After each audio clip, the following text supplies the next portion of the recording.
బంజారాహిల్స్లోని Telangana study circle వద్ద drunk and drive తనిఖీలను అర్ధరాత్రి Hyderabad police commissioner VC Sajjanar క్షేత్రస్థాయిలో పర్యవేక్షించారు.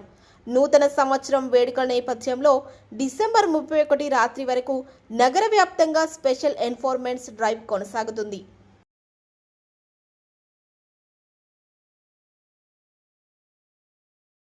బంజారాహిల్స్లోని తెలంగాణ స్టడీ సర్కిల్ వద్ద డ్రంక్ అండ్ డ్రైవ్ తనిఖీలను అర్ధరాత్రి Hyderabad police commissioner VC Sajjanar క్షేత్రస్థాయిలో పర్యవేక్షించారు.